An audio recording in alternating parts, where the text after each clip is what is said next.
ارے وکیل جھوٹ بھی بول سکتا ہے۔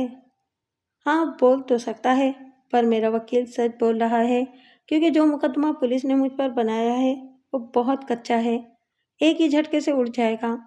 پھر میرا اقبالی بیان بھی نہیں ہے۔ تو کیا تھانے میں پولیس نے قبول نہیں کروایا تھا؟ تھانے دار کو تو میں نے شیشے میں اتار لیا تھا، پھر کون تھا جو مجھ سے قبول کراتا؟ تھانے دار کو؟ ہاں تھانے دار مرد ہی تھا، بے وقوف۔ بس میں نے آسرا دیا، پھر اس کمینے کی شکل پر لعنت بھیج کے تھانے سے جیل آ گئی۔ وہ ہاتھ ملتا رہ گیا۔ مجھے یقین نہیں آتا۔ تو نہ کرو یقین، میں کون سا تم پر جبر کر رہی ہوں؟ یہ تو تم جانتی ہو کہ میں کوئی عزت دار عورت نہیں ہوں، لیکن اتنی بے عزت بھی نہیں ہوں کہ تھانے دار جیسے۔ اچھا، اب بکواس مت کر، چپ ہو جا، ٹینا نے کہا اور میری طرف مڑ گئی۔ اب کیسا ہے سر کا درد؟ تھوڑا کم ہے، میں نے سر کو ہاتھ لگاتے ہوئے کہا۔ ختم ہو جائے گا، تھوڑی دیر ہی میں ختم ہو جائے گا، ٹینا نے کہا۔ آنکھیں بند کر کے ہاتھ پاؤں ڈھیلے چھوڑ دو، اس طرح تمہیں سکون ملے گا۔ تمہاری طبیعت بہتر ہو جائے گی تو پھر تمہاری کہانی بھی سن لوں گی، اس کے بعد ہی میں تمہیں مشورہ دے سکوں گی۔ میرے مشورے پر عمل کر کے بہت سی عورتیں فائدہ اٹھا چکی ہیں۔ مجھے تو تم نے کوئی مشورہ نہیں دیا، اس عورت نے کہا، اس کے لہجے میں طنز تھا۔ تمہیں مشوروں کی ضرورت نہیں ہے تارا، تمہیں جوتوں کی ضرورت ہے، اور وہ میرے پاس نہیں ہے۔ ارے تم تو ناراض، بس اب خاموش بھی رہو، ٹینا نے تیز آواز میں کہا۔ یہاں دوسری عورتیں بھی ہیں، کسی کے منہ سے آواز بھی نہیں نکلتی، اور ایک تم ہو کے میری بات دوسری عورتوں میں نہیں آ سکتی، تارا نے قدرے تیز آواز میں کہا۔ میری ماں کا میرے بارے میں یہی خیال تھا۔ ٹینا نے اس کی بات پر توجہ نہیں دی۔ اس نے میرے ماتھے پر ایک بار پھر ہاتھ رکھا اور اسپتال سے باہر نکلتے ہوئے تیز آواز میں کہا، میں باہر بیٹھی ہوں، ضرورت ہو تو آواز دے لینا۔ اسپتال کے طور پر استعمال ہونے والا کمرہ چھوٹی بیرک کی طرح تھا۔ اس لمبے کمرے میں 2 کھڑکیاں تھیں اور ایک گیٹ جیسا دروازہ۔ کھڑکیوں اور دروازے میں موٹی موٹی سلاخیں لگی ہوئی تھیں۔ تیسرے دن میرا بخار اتر گیا، لیکن نقاہت بہت تھی، اس لیے ڈاکٹر نے اسپتال سے مجھے چھٹی نہیں دی۔ یہاں سے چھٹی کے بعد کھولی ہی میں بند کر دیا جاتا۔ کھولی کے تصور ہی سے مجھ پر چھچوری طاری ہو جاتی تھی۔ میرا خیال ہے کہ یہاں سے مجھے پھر کھولی میں بند کر دیا جائے گا۔ ایک دن دوپہر میں ٹینا سے میں نے پوچھا، اب میرا بخار تو اتر ہی گیا ہے، تم کمزور بہت ہو گئی ہو، اس لیے ڈاکٹر 3-4 دن تو ابھی تمہیں چھٹی نہیں دے گا، ٹینا نے کہا۔ ویسے اگر ڈاکٹر لکھ دے گا تو تمہیں کھولی میں نہیں ڈالا جائے گا۔ یہ کھولیاں تو ان عورتوں کے لیے ہیں جن کا دماغی توازن خراب ہو جاتا ہے۔ پاگل یا نیم پاگل عورتوں کو کھولیوں میں رکھا جاتا ہے۔ معلوم نہیں تمہیں کس چکر میں کھولی میں بند کر دیا گیا تھا۔ پھر اب مجھے کیا کرنا چاہیے؟ میں نے پوچھا۔ ڈاکٹر سے بات کرو۔ میں بات کروں؟ کیوں؟ کیا تمہیں بات کرنا نہیں آتی؟ تم کہنا ڈاکٹر سے کہ ڈاکٹر صاحب مجھے کھولی سے نجات دلائیں، میں نہ پاگل ہوں اور نہ خطرناک مجرم، ٹینا نے سمجھانے والے انداز میں کہا۔ کل صبح ڈاکٹر جب تمہیں دیکھ رہا ہو تو تم بات کر لینا۔ ٹینا کے ساتھ تارا نے بھی مجھے تسلی دی اور سمجھایا۔ تارا کے بارے میں مجھے معلوم ہو گیا تھا کہ وہ اچھی عورت نہیں ہے۔ وہ پیشہ تو نہیں کرتی تھی، لیکن مردوں کو پھانسنا اور انہیں لوٹ لینا اس کا پیشہ تھا۔ اس سے پہلے بھی وہ 2 مرتبہ جیل آ چکی تھی اور دونوں بار باعزت بری ہوئی تھی، لیکن اس بار اس کے سزا سے بچنے کا امکان کم تھا۔ کم از کم ٹینا کا تو خیال یہی تھا کہ تارا کو اس بار سزا ہو جائے گی۔ ویسے تارا کو زیادہ پرواہ نہیں تھی، وہ کہتی تھی کہ اگر سزا سے بچ گئی تو ٹھیک، ورنہ 1 سال 6 ماہ جیل میں آرام کر لوں گی۔ میری بیماری کے 2-4 دنوں ہی میں اسپتال میں موجود اور آنے جانے والی عورتوں کو میری کہانی کا علم ہو گیا تھا۔ تارا کو میری پاک دامنی کا بہت مشکل سے یقین آیا تھا۔ پھر جب اسے یقین آ گیا تو جیل میں اس سے بڑی میری ہمدرد دوسری کوئی نہیں تھی۔ ڈاکٹر سے اسی نے میرے متعلق نہ صرف بات کی بلکہ اسے آمادہ بھی کر لیا۔ ڈاکٹر نے مجھے کھولی کے بجائے بیرک میں رکھنے پر اصرار کیا تھا۔ ڈاکٹر کی بات جیلر بھلا کیسے ٹال سکتا تھا؟ اس طرح میں اسپتال سے رخصت ہو کر بیرک میں پہنچ گئی تھی۔ اسی ہفتے تارا بھی اسپتال سے بیرک میں آ گئی۔ وہ آسانی سے چل نہیں سکتی تھی، لیکن اسے اسپتال میں رکھنے کا بقول ڈاکٹر کوئی جواز نہیں تھا۔ اگر تمہارا مقدمہ جم کر لڑا جائے تو تم صاف بری ہو سکتی ہو۔ یہ فکرہ تارا نے مجھ سے اسپتال ہی میں کہا تھا۔ بیرک میں آنے کے بعد بھی اس نے کئی بار یہی کہا۔ میرا مقدمہ جم کر کون لڑے گا؟ میں نے ایک رات دبی دبی زبان میں کہا۔ پہلے بھی تم کئی بار مجھ سے یہی کہہ چکی ہو۔ تم دیکھ تو رہی ہو، جیل میں مجھ سے ملنے تو ابھی تک کوئی آیا نہیں۔ جو میرے عزیز اور خاندان کے لوگ جیل تک نہیں آ سکتے، وہ میرا مقدمہ کیسے لڑیں گے؟ ہاں، مجھے معلوم ہے، ابھی تک تمہاری ملاقات نہیں آئی، تارا نے کہا۔ باہر ہیں کون تمہارے؟ ایک سگی بہن ہے شادی شدہ اور 2 سوتیلے بھائی۔ ماں باپ نہیں ہیں؟ تارا نے آہ بھرتے ہوئے افسردہ لہجے میں کہا۔ اگر تمہارے والد بھی زندہ ہوتے تو؟ وہ بھی کچھ نہیں کرتے، میں نے دھیمی آواز میں کہا۔ وہ میری دوسری ماں کے کہنے میں تھے۔ میری دوسری ماں کے کہنے میں ہی آ کر انہوں نے میری شادی ایک دمے کے مریض سے کر دی، جو شادی کے بعد ہی مر گیا۔ اس نے مجھے کچھ نہیں دیا سوائے ایک اولاد کے۔ ایک لڑکا ہے میرا۔ کتنا بڑا ہے؟ زیادہ بڑا نہیں، صرف 4 سال کا ہے۔ مجھے اس کی یاد بہت ستاتی ہے۔ معلوم نہیں وہ کس حال میں ہوگا۔ تمہارے سسرالی بھی میرا خیال ہے کہ اچھے لوگ نہیں ہیں۔ اچھے تو ہیں، لیکن انہیں مجھ سے کوئی ہمدردی نہیں ہے۔ ان کا خیال ہے کہ یہ تو تم بتا چکی ہو، تارا نے کہا۔ اگر میں باہر ہوتی تو تمہارے لیے ضرور کچھ کرتی۔ میرے تعلقات بھی ہیں اور میں تعلقات پیدا بھی کر سکتی ہوں، لیکن کیا کروں، مجبوری ہے۔ اس بار میرا مقدمہ کچھ لمبا ہو گیا ہے۔ خیر، میرا وکیل کہہ رہا تھا کہ بس 2-3 پیشیوں میں معاملہ نمٹ جائے گا۔ اللہ کرے نمٹ جائے، میں نے زیر لب کہا۔ اس بار فاطمہ، میں پیشی پر جاؤں گی تو اپنے وکیل سے تمہارے لیے بات کروں گی۔ ویسے وہ قتل کے کیس لیتا نہیں ہے، پھر بھی اسے مشورہ تو کیا جا سکتا ہے۔ یہ تو میری طرح کی قابل رحم اور لاوارث عورتیں جیل میں بہت تھیں، لیکن ان کے ساتھ جیل کی دیگر عورتوں کا رویہ اتنا ہمدردانہ نہیں تھا جتنا کہ میرے ساتھ تھا۔ بیرک کی تقریباً ساری ہی عورتیں میرے ساتھ ہمدردی سے پیش آتی تھیں۔ جب میں جیل پہنچی تو میرے پاس کپڑے نہیں تھے، جو جوڑا بدن پر تھا بس وہی تھا۔ کھولی میں اس کی حالت بہت خراب ہو گئی تھی۔ چھٹی والے دن ہر عورت اپنے کپڑے دھوتی اور نہاتی تھی، لیکن جب تک میں کھولی میں رہی، نہ کپڑے دھوئے اور نہ نہانے کی نوبت آئی۔ اسپتال پہنچی تو مجھے ٹینا نے ایک جوڑا کپڑوں کا دیا اور پتارا نے ایک جوڑا دیا۔ بخار اترنے کے بعد نہا کر میں نے ٹینا ہی کا جوڑا پہنا تھا۔ جیل کا یہ میرا پہلا غسل تھا۔ بیرک میں آنے کے بعد ہر عورت مجھے کچھ نہ کچھ دیتی رہی۔ صابن، گڑ، چنے، سر میں لگانے کے لیے تیل، جوئیں نکالنے کے لیے کنگھی اور دانت صاف کرنے کے لیے منجن وغیرہ وغیرہ۔ بیرک میں موجود عورتوں کے گھر والے اکثر ملاقات کے لیے آتے تھے اور جاتے ہوئے وہ لوگ نہ صرف ضرورت کی ہر چیز دے جاتے تھے بلکہ پھل اور کھانے کی دیگر چیزیں بھی دے جاتے۔ بیرک کی اکثر عورتیں ان چیزوں میں سے میرا حصہ بھی نکالتی تھیں۔ یہ سب کچھ دیکھ کر تارا کہا کرتی کہ فاطمہ، تو بہت خوش نصیب ہے۔ جیل میں کوئی عورت اپنے باپ کو باپ نہیں کہتی، لیکن تیرا خیال کرتی ہیں۔ جیل میں واقعی بہت نفسا نفسی کا عالم ہوتا ہے۔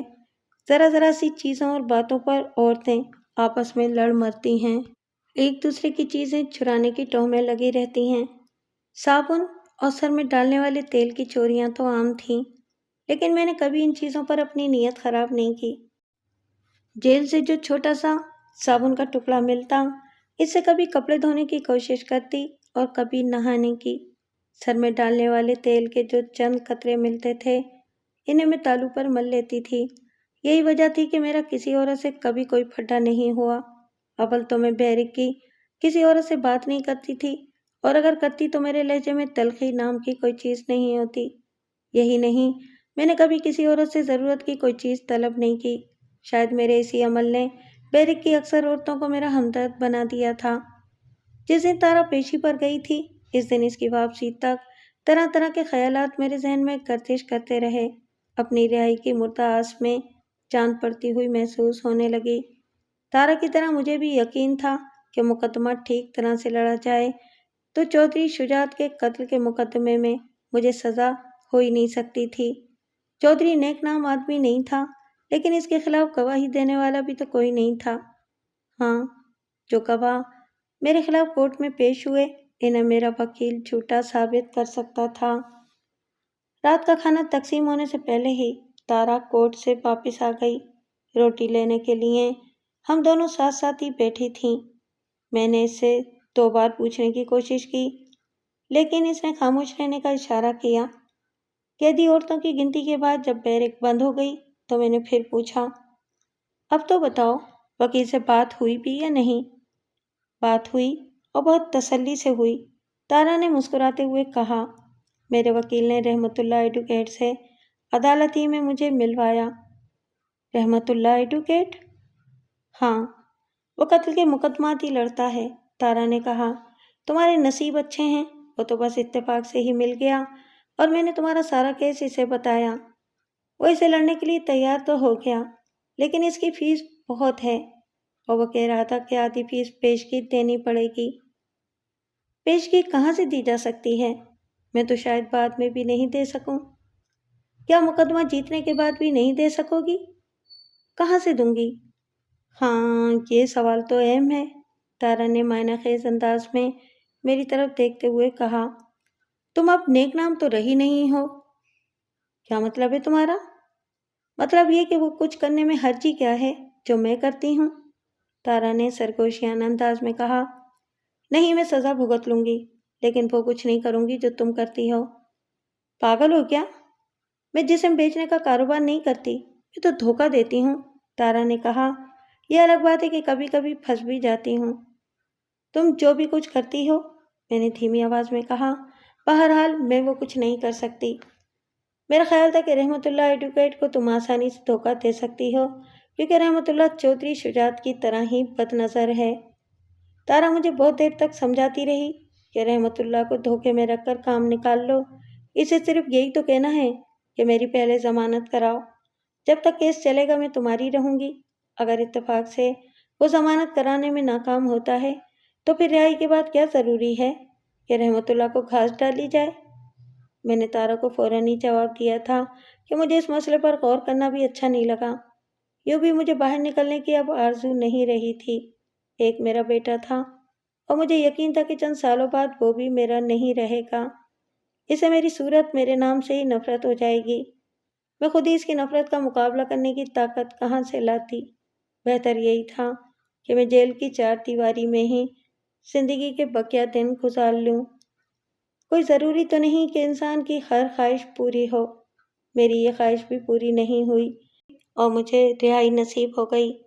میرا مقدمہ 1.5 سال تک چلا اور عدالت نے مجھے 5 سال سزا کا مستحق ٹھہرایا۔ سزا کے 5 سال 4.5 سال میں پورے ہو گئے۔ باقی دن نیک چال چلن پر جیلر نے معاف کر دیے۔ جب میں باہر آئی تو میری یونس کی عمر 10 ساڑھے 10 سال تھی۔ جیل سے نکل کر میں سیدھی اپنے گاؤں جانا اور اپنے بچے کو سینے سے لگانا چاہتی تھی۔ جیل کے گیٹ پر بہت سے لوگ تھے، لیکن ان میں سے ایک فرد بھی مجھے لینے نہیں آیا تھا۔ یہ بات چونکہ میں اچھی طرح جانتی تھی، اس لیے میں نے کسی چہرے کی طرف دیکھنا مناسب نہیں سمجھا اور نگاہیں جھکائے جیل کے احاطے سے باہر آ گئی۔ میں ریلوے اسٹیشن جانا چاہتی تھی، لیکن مجھے نہیں معلوم تھا کہ اس وقت ٹرین کہاں اور کس مقام کی ملے گی۔ میرا گاؤں اس شہر سے، جس کی جیل سے میں رہا ہوئی تھی، 103 میل تھا۔ اس ہی 103 میل میں 7 میل کچے کا راستہ تھا۔ 7 میل کا یہ راستہ کچھ تو ٹانگوں میں طے کیا جاتا اور کچھ پیدل طے کیا جاتا۔ میں اس چھوٹے شہر تک جانا چاہتی تھی جہاں تک ٹرین جاتی ہے۔ یہ سوچ کر میں اسٹیشن کی طرف بڑھی کہ اگر ٹرین نہیں بھی ملی تو رات اسٹیشن پر گزار لوں گی۔ میرے کپڑے زیادہ صاف نہیں تھے۔ اگر مجھے علم ہوتا کہ میں رہا ہو جاؤں گی تو میں صاف کپڑے پہنتی اور بال بھی بنا لیتی، لیکن سنتری نے اچانک ہی مجھے آ کر بتایا تھا کہ آج تمہاری سزا پوری ہو گئی، چلو میرے ساتھ۔ میں نے اپنا سامان سمیٹا اور جیل کے دفتر میں پہنچی۔ وہاں کمبل، مگ اور تھالی جمع کرائی۔ میرا کوئی سامان وہاں جمع تھا نہیں، اس لیے اس کی واپسی میں دیر لگنے کا سوال ہی پیدا نہیں ہوتا تھا۔ بس مختصر سی کارروائی کے بعد میں اپنے 2 جوڑے بغل میں دبائے جیل سے باہر آ گئی۔ ہاں، اسسٹنٹ جیلر نے میرے ہاتھ میں کچھ نوٹ ضرور دیے تھے۔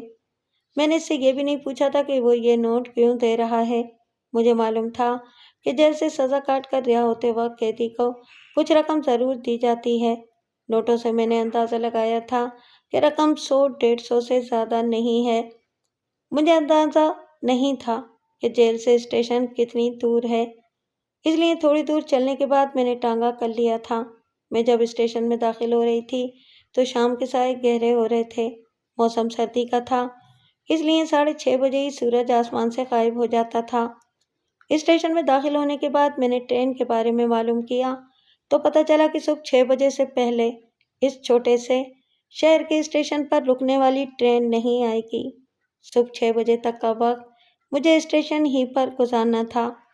میں نے اسٹیشن پر ایسی جگہ تلاش کی جہاں ہوا نسبتاً کم تھی۔ ہوا کے رخ پر بیٹھ کر رات گزارنا ممکن نہیں تھا۔ اسٹیشن پر بہت سے مسافر تھے، عورتیں، مرد، بچے، ہر فرد کو کہیں نہ کہیں جانا تھا۔ کچھ لوگ بیٹھے ہوئے تھے، کچھ ادھر ادھر گھوم رہے تھے۔ روٹی، سالن اور فروٹ کے ٹھیلے بھی کئی تھے۔ میں 9 بجے رات تک تو ایک ہی جگہ بیٹھی مستقبل کے بارے میں سوچتی رہی۔ جیل نے میرا وہ سب کچھ چھین لیا تھا جسے حسن، نزاکت، شباب اور نسوانیت کہا جاتا ہے۔ اب تو میں صرف برائے نام عورت تھی۔ 8 دن پہلے ہی میں نے بال بناتے ہوئے پانی میں اپنی صورت دیکھی تھی۔ میں اپنے لیے بھی اجنبی تھی۔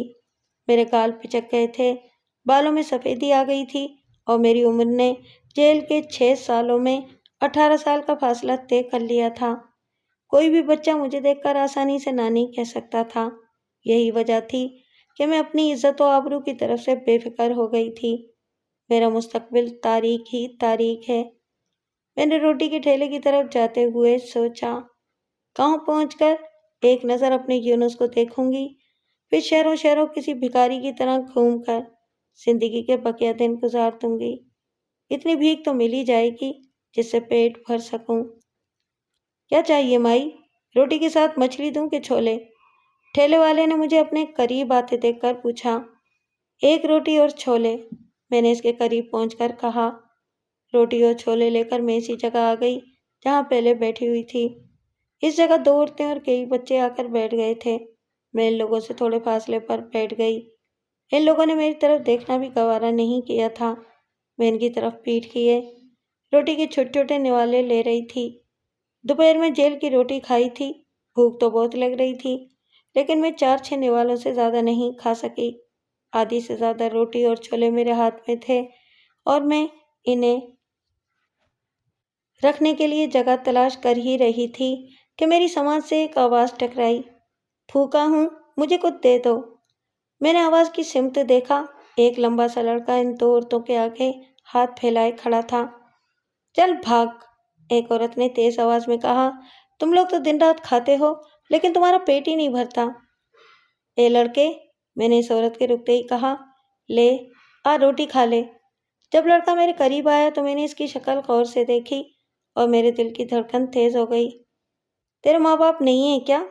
میں نے روٹی اور چھولے لڑکے کی طرف بڑھاتے ہوئے کہا۔ میرا کوئی نہیں، سب مر گئے، لڑکے نے کہا اور مڑ کر جا ہی رہا تھا کہ میں نے اسے روک لیا۔ یہاں میرے پاس بیٹھ کر کھا لو، میں نے کہا۔ کہاں جا رہے ہو؟ جانا کہاں ہے، میں تو اسٹیشن پر ہی رہتا ہوں، لڑکے نے میرے قریب ہی بیٹھتے ہوئے کہا۔ بھیک مانگ کر گزارا کرتے ہو؟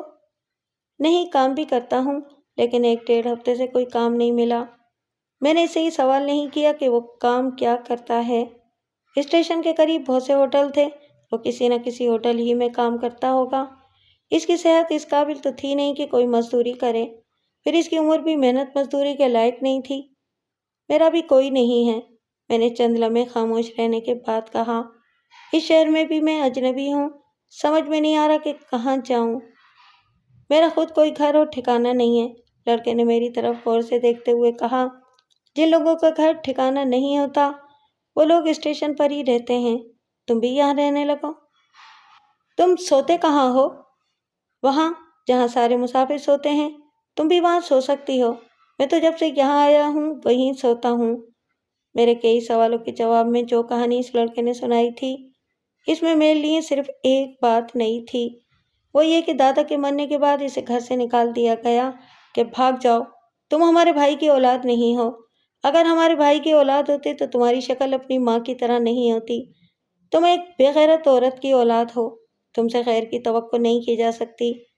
میں اسے اچھی طرح پہچان گئی تھی، اس کے باوجود میں نے اس کا نام پوچھا، گاؤں اور اس کے باپ کا نام پوچھا۔ میرے باپ کا نام تو چاچا کہتا ہے کہ میری ماں کو معلوم ہوگا، لڑکے نے دھیمی آواز میں کہا۔ میرا نام یونس ہے۔ تیری ماں کہاں ہے؟ میں نے اپنے آنسوؤں کو پینے کی کوشش کرتے ہوئے گلوگیر آواز میں پوچھا۔ اسے پولیس والے پکڑ کر لے گئے تھے، پھر وہ کہیں بھاگ گئی، یونس نے کہا۔ لیکن تم کیوں رو رہی ہو؟ تھوڑی دیر تک تو میں اس سوال کا جواب نہیں دے سکی، پھر بولی، میرا تمہارے جتنا ہی ایک لڑکا تھا، وہ مجھ سے کھو گیا۔ میں اسی کی تلاش میں نکلی ہوئی ہوں، پتہ نہیں وہ کہاں ہوگا، وہ مجھے کب ملے گا۔ مجھے بھی اپنی ماں کی تلاش ہے، لڑکے نے کہا۔ وہ مل جائے تو اس سے آگے یونس کچھ بھی نہیں کہہ سکا، لیکن میں سمجھ گئی تھی کہ وہ کیا کہنا چاہتا ہے۔ اپنی ماں سے اپنے باپ کا نام پوچھنا چاہتا تھا، مگر وہ بول نہیں سکا کہ اسے کیوں اپنی ماں کی تلاش ہے۔ چلو ہم دونوں مل کر تلاش کرتے ہیں، تم اپنی ماں کو تلاش کرنا اور میں اپنے بیٹے کو تلاش کروں گی۔ ہاں یہ ٹھیک ہے۔ تھوڑی دیر خاموش رہنے کے بعد لڑکے نے کہا، اس رات یونس کے ساتھ ہونے والے معاہدے کو اب 10 سال بیت گئے ہیں۔ میں یونس کو لے کر نواب شاہ آ گئی۔ یہاں ہم دونوں نے محنت مزدوری کر کے وقت گزارا، پہلے جھونپڑی بنائی اور پھر کچا مکان۔ گزشتہ دنوں میں نے یونس کی شادی ایک غریب گھرانے میں کر دی ہے، اور اب سوچ رہی ہوں کہ مرنے سے چند لمحے پہلے اس سے کہہ دوں کہ میں ہی تیری ماں ہوں اور میرے ساتھ ہوا کیا تھا، لیکن شاید موت مجھے اتنی مہلت نہ دے۔ اگر ایسا ہو جائے تو اچھا ہے۔ میں مرنے سے پہلے یونس کی آنکھوں میں نفرت کی پرچھائیاں نہیں دیکھنا چاہتی۔